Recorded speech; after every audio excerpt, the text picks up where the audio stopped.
நீங்கள் இப்போ இங்கிலீஷில் பேசணும் அப்படின்னு நினைக்கிறீங்க. ஆனால் உங்களுக்கு இருக்கிற ப்ராப்ளம் என்னவாக இருக்கும் அப்படின்னா, பேச நினைக்கிறீங்க ஆனால் வேர்ட்ஸ் உங்களுக்கு ஃபார்ம் பண்ண முடியல. ஸோ இந்த ப்ராப்ளத்தை சரி செய்கிற ஒரு 3 இம்பார்ட்டண்ட் டிப்ஸ் உங்களுக்கு நான் கொடுக்குறேன். அதை நீங்கள் ரெகுலராக ஃபாலோ பண்ணுங்கள்.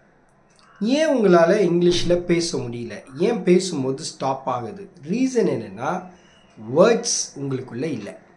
இங்கிலீஷ்க்கான வேர்ட்ஸ் ஸ்டோர் ஆகியிருந்தால் உங்களால் இங்கிலீஷில் ஈஸியாக பேச முடியும் இல்லைங்களா? இப்போ முன்னாடி போகும்போது யோசிச்சுட்டே போவீங்க, இதெல்லாம் நான் பேசலாம் அப்படின்னு சொல்லிட்டு. பட் அங்கே போகும்போது யூ ஃபர்கெட். ஸோ அதனால் நீங்கள் என்ன பண்ணலாம், விஷயம் ஃபர்ஸ்ட் டிப்ஸ், ஒரு குழந்தை என்ன பண்ணுமோ ஒரு மொழியை கற்றுக்க, அதை தான் நீங்கள் இப்போ பண்ண போகிறீங்க. என்ன பண்ணணும், ஒரு குழந்தை எப்படி பேச ஆரம்பிக்குது, படித்து பேசலை, லிசன் பண்ணுறதுனால பேசுது. இப்போ நீங்கள் என்ன பண்ணுங்கள், டெய்லி லிஸ்னிங் ஆரம்பிங்க. எப்படி லிசன் பண்ணோம், இங்கிலீஷ் ஸ்டோரிஸ் ஒரு மிக முக்கியமான ஒரு விஷயம். இங்கிலீஷ் ஸ்டோரிஸை நல்லா லிசன் பண்ணுங்கள், நல்லா கவனிங்க. அதில் இருக்கிற வேர்ட்ஸு, அதில் இருக்கிற அந்த மூமெண்ட்ஸ், பிக்சர்ஸ், இதெல்லாமே உங்கள் பிரெயினில் ஸ்டோர் ஆகிடும். உங்களோட பிரெயினோட கெப்பாசிட்டி என்னென்னா, பிக்சர்ஸை வேர்ட்ஸாக கன்வெர்ட் பண்ண பிரெயினால் நம்மளுக்கு முடியும். அதனால் ஸ்டோரிஸை டெய்லி வாட்ச் பண்ணுங்கள். This is number 1. நம்பர் 2, அந்த ஸ்டோரியை வாட்ச் பண்ணுறீங்க இல்லையா, வாட்ச் பண்ணும்போது வேர்ட்ஸ் ஒரு சிலது உங்களுக்கு புதுசாக தெரியும். அந்த வேர்ட்ஸ் எல்லாம் நோட் பண்ணி வச்சுக்கோங்க. அதுக்கான தமிழ் மீனிங்ஸ் கண்டுபிடிச்சி வச்சுக்கோங்க. எப்போல்லாம் சான்ஸ் கிடைக்குதோ அப்போல்லாம் யூஸ் பண்ண ஆரம்பிங்க. இது நம்பர் 2.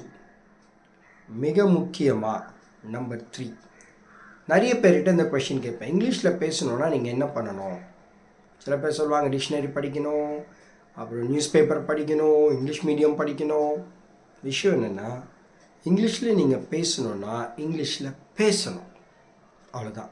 இப்போ உங்களுக்கு ஒரு கொஷின் வரும், எப்படி சார் நான் பேசுகிறது, சுற்றி எல்லாரும் தமிழ் தான் பேசுகிறாங்க, நான் இங்கிலீஷில் பேசினா சில பேர் எனக்கு கிண்டல் பண்ணுறாங்க, நான் எப்படி சார் இதெல்லாம் க்ராஸ் பண்ணி வர்றது அப்படின்னு நீங்கள் கேட்கலாம்.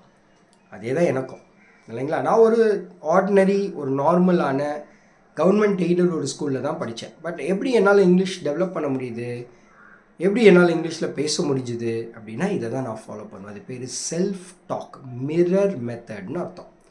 2 முறையில் 2 மெத்தட்ஸில் நீங்கள் இதை ஃபாலோ பண்ணலாம். 1, இந்த ஸ்டோரியை நீங்கள் பார்த்தீங்க இல்லையா, அந்த ஸ்டோரியில் என்ன கவனிச்சிங்களோ அதை அப்படியே வாய்ஸ் ரெக்கார்ட் பண்ணுங்கள். ஓகே, அப்புறம் நீங்களே கேட்டு பாருங்கள் எங்கெங்கெல்லாம் தப்பு பண்ணீங்க அப்படின்னு. இன்னொரு மெத்தட் என்னென்னா, மிரர் முன்னாடி போய் நின்று பேசுகிறது. உங்களோட ஃபேஷியல் எக்ஸ்ப்ரெஷன்ஸ், உங்களோட கெஸ்டர்ஸ், இதெல்லாமே உங்களால் அங்கே ஃபாலோ பண்ண முடியும். ஸோ இந்த 3 டிப்ஸை நீங்கள் ஃபாலோ பண்ணிங்கன்னா உடனேலாம் இங்கிலீஷ் வராது. நல்லா புரிஞ்சுங்க, அது பிரெயின் இன்வால்வ்டு மெத்தட்.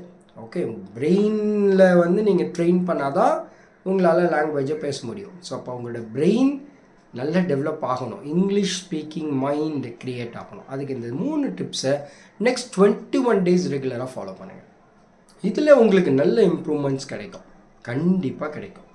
ஸோ நீங்கள் இதை பண்ணும்போது நிச்சயமாக உங்களால் இங்கிலீஷில் பேச முடியும். Why can't you try this? All the best. Thank you. Bye.